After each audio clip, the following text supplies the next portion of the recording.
Utico, Louisiana. It's actually in Ponchatoula, just about 45 to an hour drive away from here. Okay. And what period do y'all represent?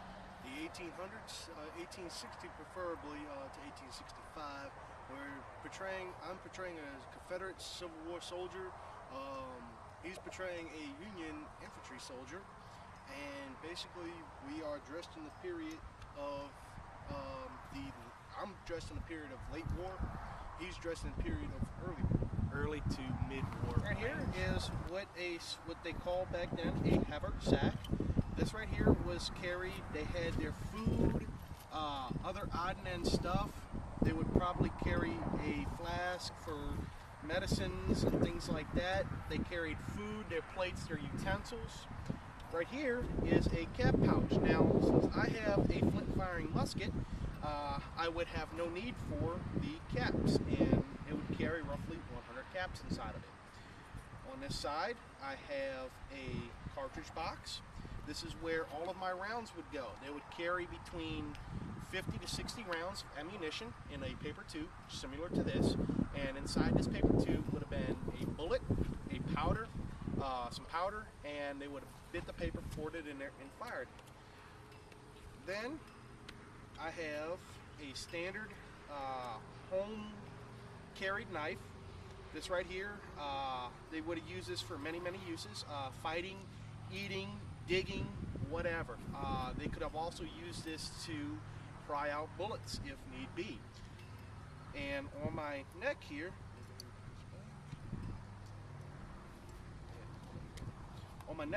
I have a powder flask, and in this flask contains about a half pound of powder.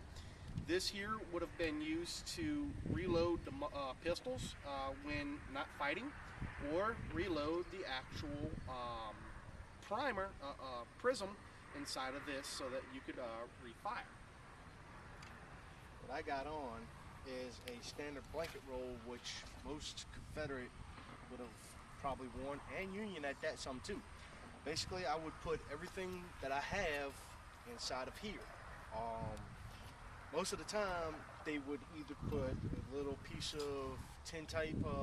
Basically, what that is a picture of your loved ones from home, something that would remind you of home.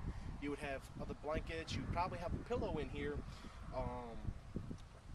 Here, let's see, is my cartridge box, which is a Confederate brown. Basically, I would carry my rounds in here too. I would carry my primers in my primer box, and basically that's all I have to get me through the war. The lighter you were, the more easier it was to march around and maneuver on the battlefield. You do not want to be clanking around with all kinds of stuff. Haversacks were mostly basically thrown out by the basic Confederate soldier because it was more weight than nothing. Your bayonets, mid-war to late war, were thrown to the ground. They really did not have any need to use a bayonet. The system that I have when I do my marching is the lighter I am, the better I am. These shoes are brogans. They're not very particularly comfortable. They're made out of 100% leather, so they're so stiff that it just hurts the feet. You know, when you're marching through gravel and hard packed ground, you can feel every rock and pebble that you step on with these. They didn't have but very thin soles. It was a way of saving leather because they needed the leather for their cartridge boxes, for the cap pouches, for their horses, for their belts, and also they also had slings on their muskets. This one in particular does not have one, which saved a few bucks. Now, I see there's no real, looks like a uniform with y'all. Any reason why that is, or? Real uniform as in the way the design, or standard issue. Yeah, like a standard issue. Right now, this is what they call a sack coat, and this was their working uniform. They wore this jacket whenever they were digging holes, chopping wood, things like that. It was just pretty much something where they can maneuver around. I could actually maneuver my arms completely around me without any effort. They had a second type of jacket. It was called it was a short jacket, shell jacket, and that shell jacket was more for uniformity and looking good. It really didn't have a purpose of really any kind of particular use to it. They would have probably wore that too in battle. Then you had a frock coat, which was your dress jacket. Then you had a greatcoat, which was to keep you warm during really cold winter months. Chances are, for the Union soldier, they would have had all of the uniform parts and pieces because they were well equipped, especially during early to and late war too, because they blockaded the Confederates during the mid-war and everything. They wore any type of shoe that they could get their hands on. Shoes back then were very limited, especially in the South. The better shoes were the ones that had the hobnails and the horseshoes, pretty much is what it looked like on the bottoms of them. And it kept the bottoms from wearing away so quickly. The standard they had 3 different color uniforms, as in branch of military. The standard issue was the plain blue jacket. Then you went into the reds, which had a red sleeve and a red collar, and red pipping on the sleeves if that was your choice, which was for artillery. Then you had yellow, which was also on the sleeves and on the collar, and red pip and yellow pipping. That was for cavalry. Then you had a light sky blue, which was for your basic infantrymen. And then they went on to details of many different colors for many different things. What I'm wearing right now is a mid to late war Confederate uniform. Basically, whatever I can find on the battlefield or where my family was sending me uniforms and clothing from home is what I would have worn. This would be a home stitch item that my mom or my wife would have stitched me up and basically sent to me during the war. Because back then, during the war, you did not have the items coming in as you did in the early war. So basically anything that you could get your hands on was just a high commodity item.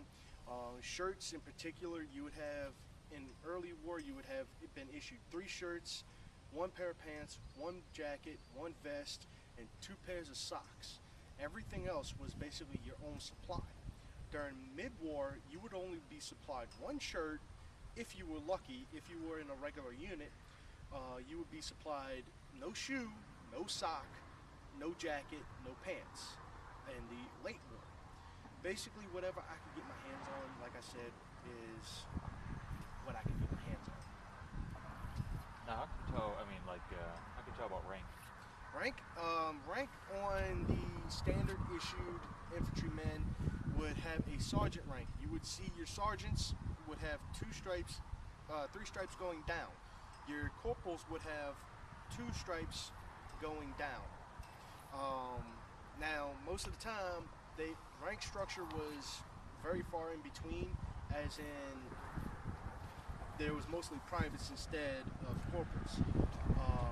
Your officer ranks would be on your actual collar of your jacket, and most of the time, the Confederate officers would get a lot of basic uniforms and customize it to their own needs, as into rank-wise.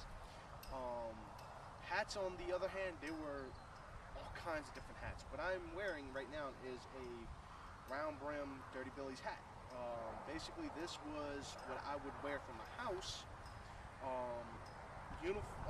Military ranks could actually go into the hats themselves, but would preferably not.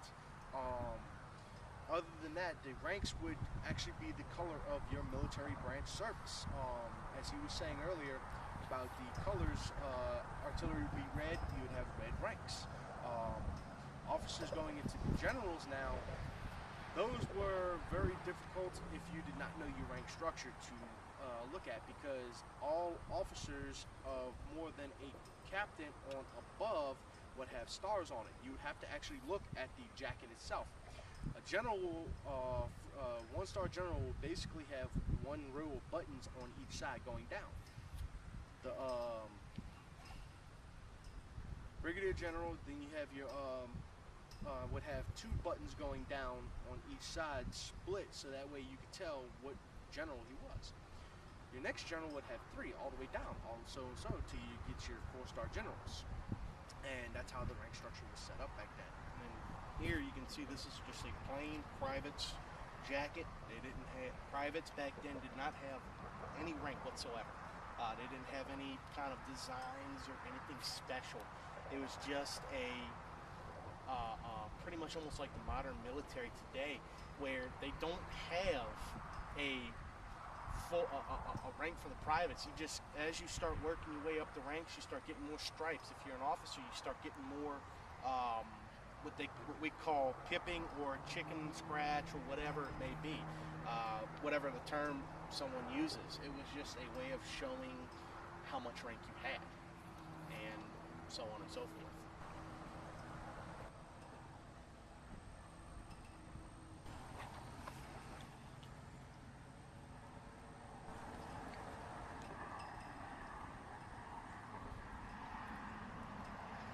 Alright, the loading for this musket was relatively simple. You had your cartridge, which was right here. You took the paper, and you bit it, and you just poured your powder in. Now, since we're firing blanks, there's no need to pack the paper. In the bottom of this would have been a bullet, and it would have sat right about there. Then, they would have drawn ramrods, which I'm not going to go ahead and do today. Then, you pull this back, they would have taken their powder flask, and we would have gotten a little powder into this.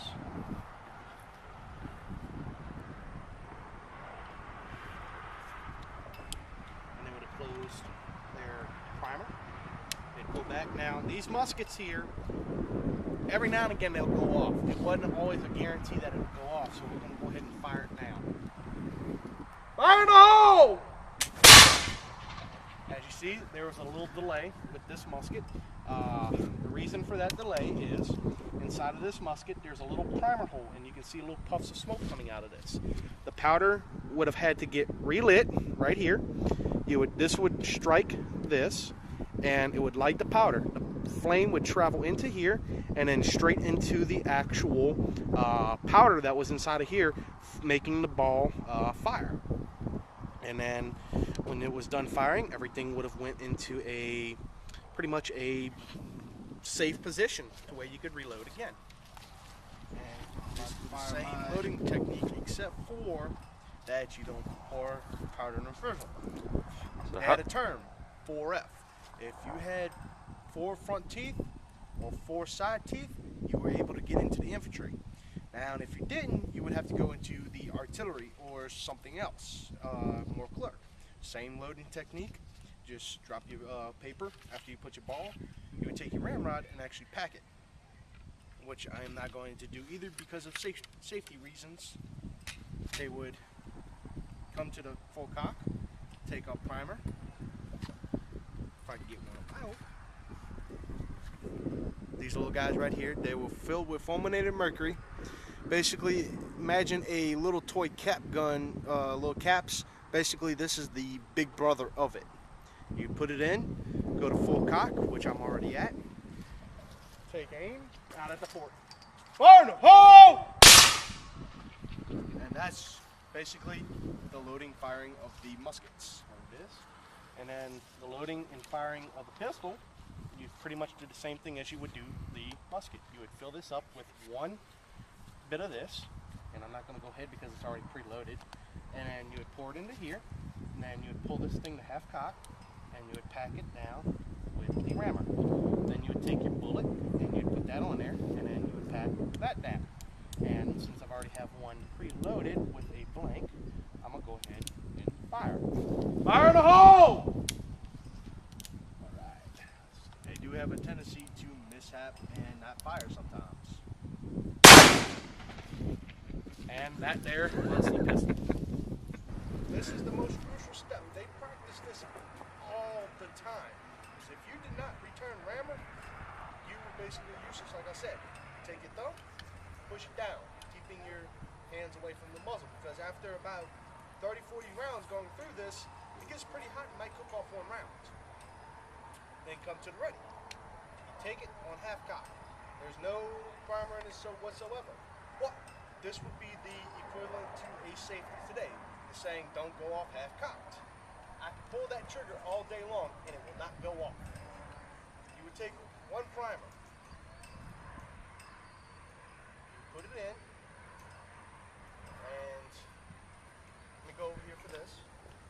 They'd say, come to the ready. Aim, fire in the hole! And that's the firing steps.